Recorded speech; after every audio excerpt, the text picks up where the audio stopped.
What makes a sexual technique feel really amazing? Why some technique can be performed correctly physically, but it just feels dead. It feels like it's not doing anything for you, it's not working. So today I'm going to give you the breakdown of a perfect sexual technique. And those components are actually the same for all sexual technique, for every part of the body, for every part of sex. So to have this clarity for you gives you the key. You can unlock the richest sexual energy in your partner and in yourself. Sometimes people moan to me that you can't talk about sex as a technique. It's not about technique at all. It's about connection, intimacy, care, and all of this. The misunderstanding is that I agree with all of that, but all of that is a form of technique. Because sexual technique is not just physical technique. In my work with my clients over the last 20 years as a professional sex coach and a sex therapist, I've kept the framework very simple. Every technique has 3 layers to it: physical, emotional, and mental. Now, all of them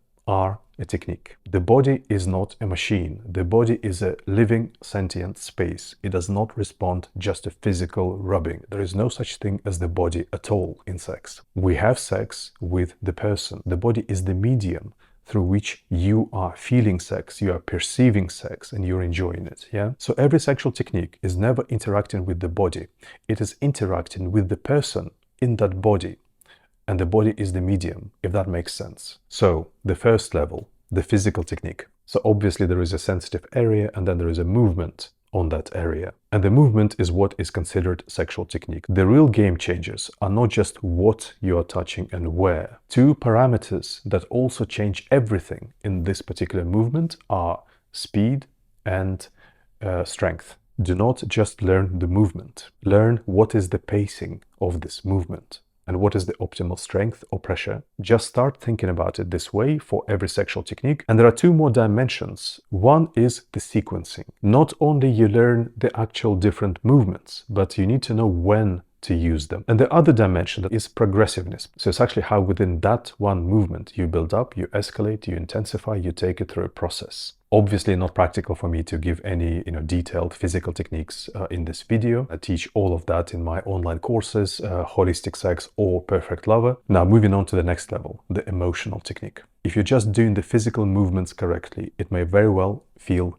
dead to your partner, like you are mechanically rubbing them like a machine, even if the physical technique is good. So the emotional layer to your technique is the feeling that you are putting in this moment into this physical technique. You're expressing it through your body into their body. The emotional technique in your physical technique is basically the juice that gives it life. It really enhances everything. It just magnifies the power, the potency of your sexual technique. Why? Because like I said in the beginning, this is not the body. This is your partner feeling you through their body. Your partner totally perceives it and they respond to it hugely. Likewise, they respond to the absence of it. They respond to you doing it in a dead or selfish or unengaged way. Love. It just does the most for their sexual energy, for their arousal, and for their fulfillment of sex, and for yours as well. But it is a very broad spectrum. There are lots of different colors of transmitting love and loving the body of your partner in sex. It can be anything from really deeply nurturing to really explosively passionate and desiring towards your lover. So that's when it becomes more of a technique. The different ways in which your technique can transmit love, which creates a totally different experiences. So the other reason why the emotional technique is a technique is because when we start expressing that intention of loving in different parts of sex or in different places in the body, then the way we do it changes as well. So there's one way to love the body through touch, another way to love the body with your penis inside the vagina. And that is why I spend so much time in my online courses explaining the emotional technique. The third level of a perfect sexual technique is the mental level. Now, with the mental level, I really want to clarify that I don't mean exciting yourself mentally to help yourself feel something physically. I actually don't encourage this kind of practice when I teach people, because I think it ultimately distances us from the actual experience that we're feeling, because we go into our head, into our fantasy. When I say mental, I mean it in the sense that in the Eastern philosophy, there is a concept of small mind versus big mind. Small mind being just a thinking mind that likes to think and imagine things, and the big mind is the name given to consciousness, awareness, presence. So the mental technique is just presence in this moment. Presence to what you are feeling, to what you are doing. And presence creates real connection, real electricity of that communication between you right now. It feels magical. And it really enhances and electrifies the technique that you are doing. It also makes you really free in this moment. It makes you spontaneously very creative in sex, moment by moment. And that feels really alive to your partner, and it further enhances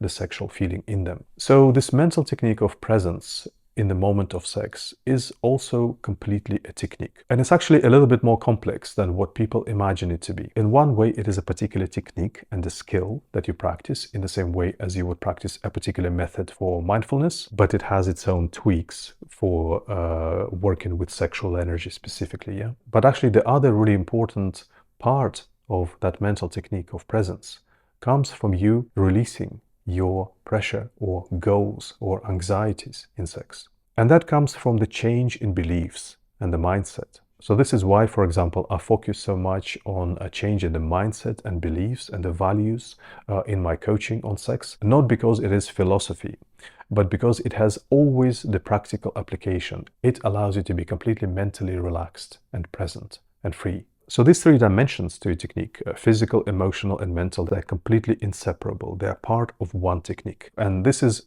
a really long way of explaining it. But whenever you feel that really magical moment of sex, that is what is there. You might just be doing it spontaneously, naturally, but you can also totally do it intentionally as skills and obviously enhance things much, much further by doing it intentionally. If you're going to do things only on the physical level, only the physical technique in sex, it's always going to feel mechanical. It can often feel even pointless. And it will be weak, very, very weak. Likewise, getting airy-fairy is no good as well, and just talk about, consciousness and love and learn nothing about the physical technique, which is, a flaw with some of the conscious sexuality. If your physical technique is not good, then all your presence and all the feeling you're putting into it, you're just enhancing something that feels quite crappy. There's nothing you can do with that.